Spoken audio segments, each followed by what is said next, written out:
రోజు కలిపితే ఇంకో 3000 కోట్లు పెరిగింది. ఆల్రెడీ ఇంతకుముందే 2003వ తారీఖు 5వ తారీఖు తీసుకున్నారు. ఇవాళతో కలిపితే ఇంకో 1000 పెరిగింది. 55,277 కోట్లు ఎఫ్ఆర్బిఎం కింద తీసుకున్నారు. కార్పొరేషన్ గ్యారంటీల కింద 61,991 కోట్లు తీసుకున్నారు. 10,099 కోట్లు గ్యారంటీ లేకుండా తీసుకున్నారు. మొత్తంగా కాంగ్రెస్ పార్టీ ఏడాది పాలనలో చేసిన అప్పు ఎంత అంటే 1,27,208 కోట్లు. ఒక్క ఏడాదిలో వీళ్ళు చేసిన అప్పు 1,27,208 కోట్లు. 5 ఏళ్లకు మనం లెక్క కడితే ఎంత అవుతుందంటే అధ్యక్ష 6,36,040 కోట్ల రూపాయలు 5 ఏళ్లలో కాంగ్రెస్ ప్రభుత్వం చేయబోయే అప్పుగా దీన్ని బట్టి మనకు స్పష్టంగా కనబడతా ఉంది. ఇకపోతే అధ్యక్ష ఈ మధ్యకాలంలో కాంగ్రెస్ పార్టీ నాయకులు వైట్ పేపర్, కాంగ్రెస్ పార్టీ పెట్టిన వైట్ పేపర్ బుక్ కూడా తెచ్చాను అధ్యక్ష. ఇది వైట్ పేపర్. అదేవిధంగా బట్టి విక్రమార్క గారు ఈ సభలో పెట్టిన పేపర్. దీని ఆధారంగా నేను పోయినసారి బడ్జెట్ సమావేశాల్లో కూడా చాలా స్పష్టంగా చెప్పాను.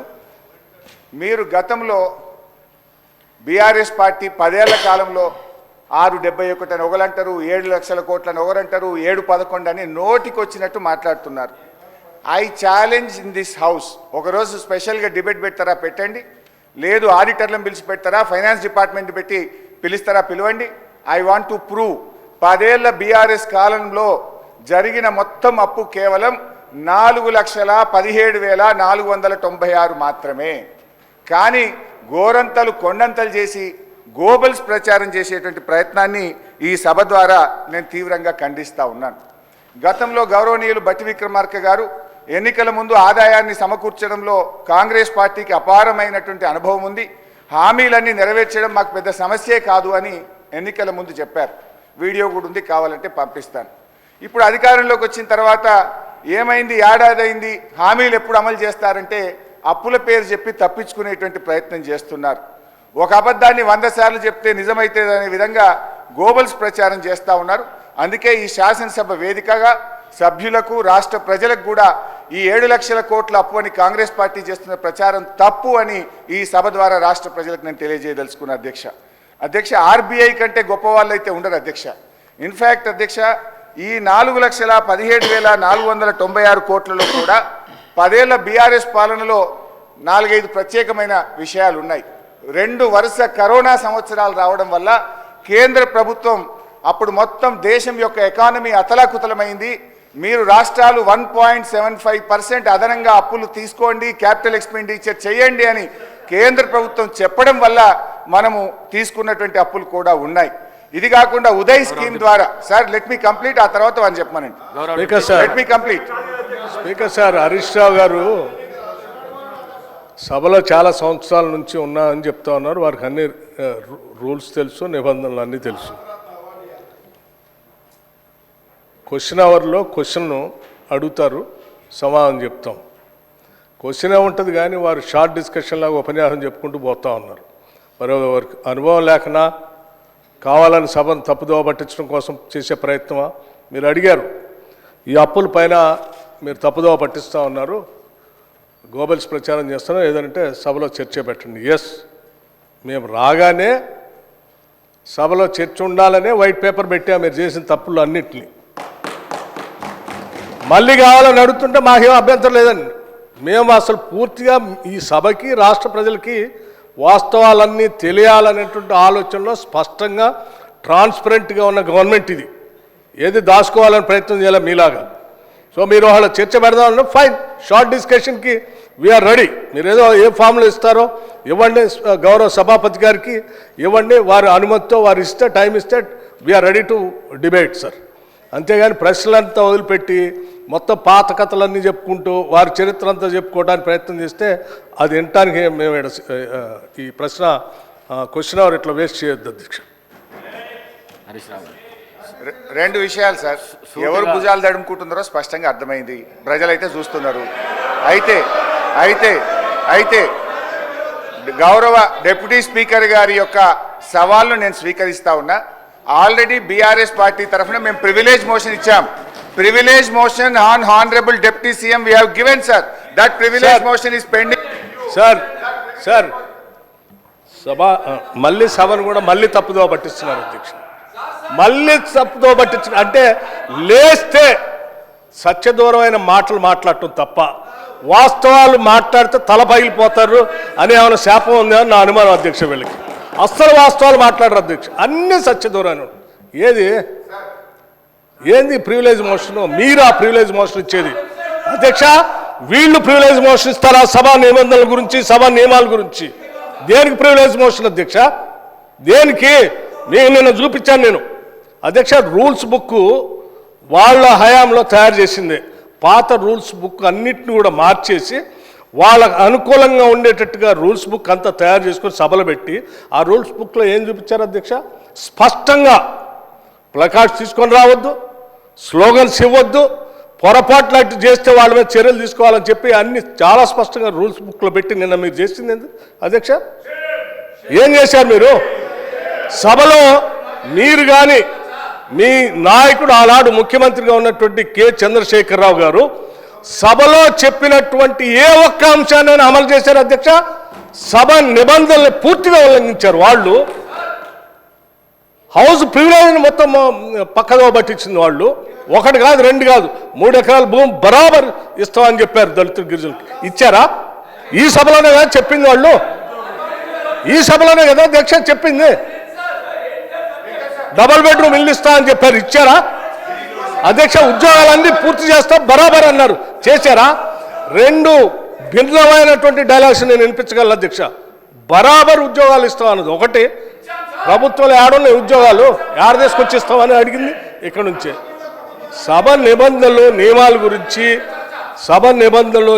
గురించి ప్రివిలేజెస్ గురించి వారు మాట్లాడితే ఎట్లా అధ్యక్ష? వారు ఏమన్నారు? నేను ప్రివిలేజ్ ఇచ్చారట. ఎందుకు?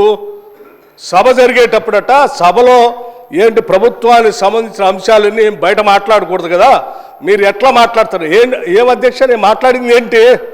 మీరు తప్పుడు సమాచారం ఈ రాష్ట్రానికి అప్పుల పైన ఇస్తూ ఉంటే ఆ అప్పులకు సంబంధించి ప్రజలకు తెలియాలని చెప్పి 7,11,000 పైన ఉన్నటువంటి అప్పుల లెక్కలు బరాబరుగా చెప్తూ ఆ అప్పులు తీసే క్రమంలో మీరు చేసిన 66,000 కోట్ల అప్పుల్ని మేము తీర్చామని చెప్తూ అట్లాగే రైతులకి ఇంకో 21,000 కోట్ల రూపాయలు రుణమాఫీ కింద ఆపు ఇచ్చామని అన్నప్పుడు ఒక జర్నలిస్ట్ అడిగాడు, అయ్యా రైతులకు భూమి ఉన్నటువంటి వాళ్ళు అందరికి ఇస్తున్నారు బాగానే ఉంది, మరి అసలు మా భూమి లేని మా నిరుపేద ప్రజల కూలీలకు కూడా మీరు అప్పుడేదో ఇచ్చారు కదా, ఆమె ఇస్తా అన్నారు, ఆ 12,000 ఇస్తారంటే ఎస్ అవి కూడా ఇస్తామని అన్నాం.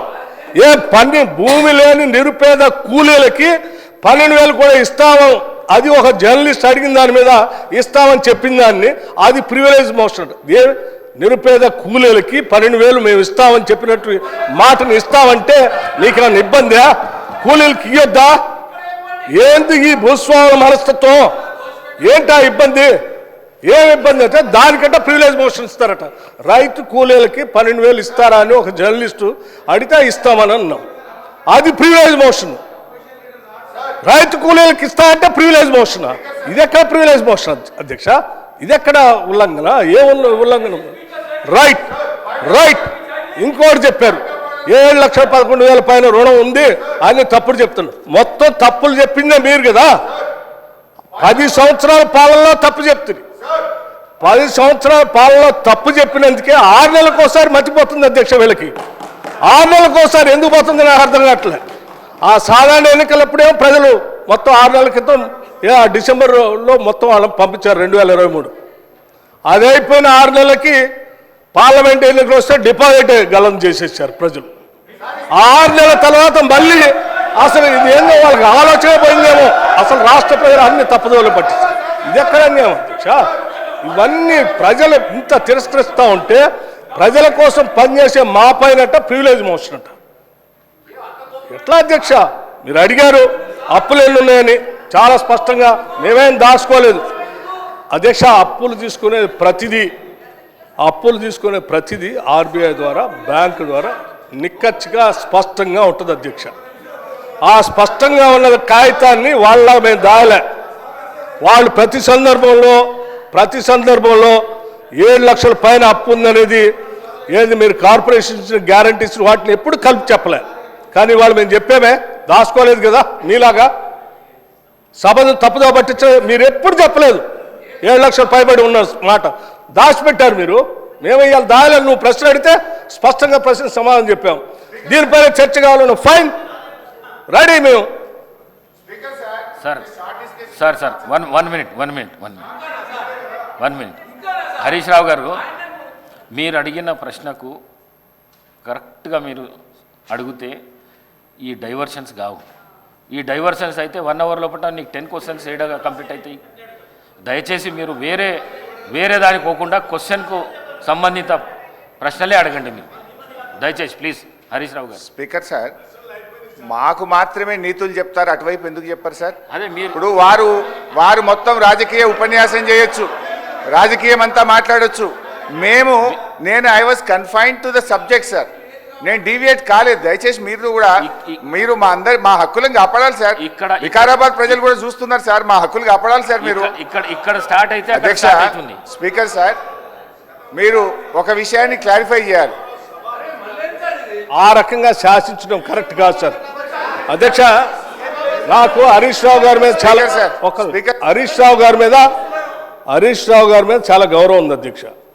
వారు సీనియర్ సభ్యులు, గతంలో 10 ఏళ్ళు ఉన్నారు, అంతకుముందు కూడా ఉమ్మడి రాష్ట్రంలో ఉన్నారు, ఇప్పుడు కూడా ఉన్నారు అధ్యక్ష. వారు మాట్లాడితే పదే అసలు సభాపతి అన్నా సభా స్థానం అన్నా గౌరవం లేకుండా వాళ్ళు మాట్లాడుతుంటే ఎట్లా అధ్యక్ష? నిన్న అధ్యక్ష నేను చూశాను, బీఎస్సీ సమావేశం జరిగేటప్పుడు అధ్యక్ష వీళ్ళు చేసింది ఏంది, బీఎస్సీ సమావేశం జరిగేటప్పుడు నిన్న కూడా నిరసన చెప్పిపోయారు అధ్యక్ష. నేను అందుకే చెప్తాను, బీఎస్సీ సమావేశం జరుగుతూ ఉంది. 10 ఏళ్ళు బీఎస్సీలో ఏం చేసావు అధ్యక్ష? మీకు సభకి రాష్ట్ర ప్రజలకు కూడా తెలియాలి ఏం చేసావు అధ్యక్ష.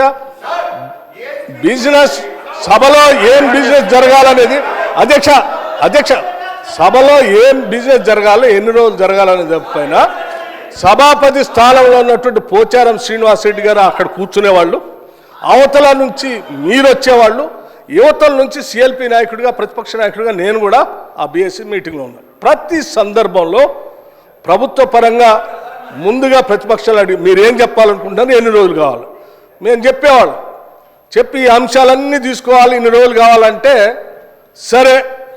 అప్పుడు గౌరవ ముఖ్యమంత్రి గారు చంద్రశేఖరరావు గారు కానీ లేకపోతే వారి తరఫున హరీష్ రావు గారు కానీ వచ్చి వాళ్ళు ఏం చెప్పేవాళ్ళు అధ్యక్ష, రైట్ చాలా సంతోషం, మీరు ప్రతిపక్ష పార్టీగా మీరు ఏ అంశాలు తీసుకోవాలనుకుంటున్నారో ఆ అంశాలన్నింటినీ గౌరవ సభాపతి గారికి ఇవ్వండి, ఎన్ని రోజులు నడపాలనుకుంటున్నారో అన్ని రోజులు కూడా రాసివ్వండి, మేము కూడా ఆ అంశాలన్నీ రాసిస్తాం. మిగతా ప్రతిపక్షాలకు సంబంధించిన వాళ్ళు అందరూ వారికి ఇచ్చిన తర్వాత వారు పరిశీలన చేసి ఏ అంశాలు తీసుకోవాలి, ఎన్ని రోజులు నడపాలని నిర్ణయం చేస్తారో సభాపతి గారికి ఒప్పచెప్దామని లేచి వచ్చేవాళ్ళం. లేదు నేను ఎక్కడ చెప్పాలంటే లేదు అట్లా కరెక్ట్ కాదు, సభాపతి గారు రాసిచ్చాం, వారే నిర్ణయం చేస్తారు, మనం అంతా సభ వారు చెప్పినట్టు నడవాలని ఫైన్ అని చెప్పి 10 ఏళ్ళు అదే నడిపాం అధ్యక్ష.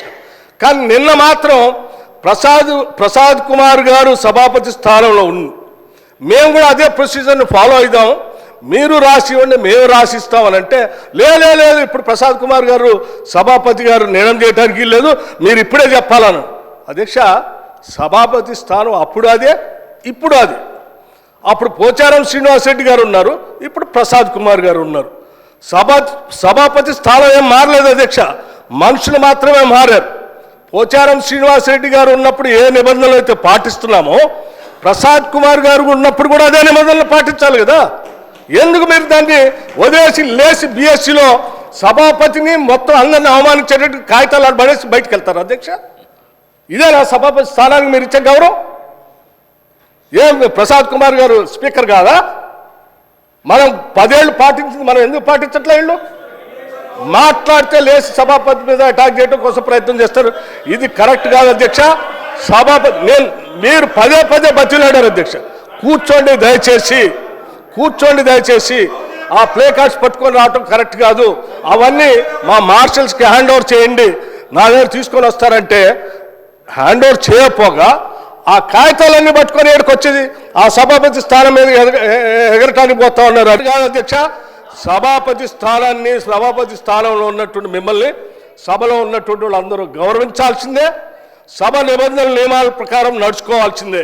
మేము ఈ నిబంధనలకు అతీతంగా మేము రాచరిక వ్యవస్థలో మేము పోతాం, మేము శాసించినట్టే సభ నడవాలంటే కుదరదు అధ్యక్ష, అది కరెక్ట్ కాదు. దీనికి ఒక రూల్స్ బుక్ ఉంది, ఆ బుక్ ప్రకారం నడవాల్సిందే.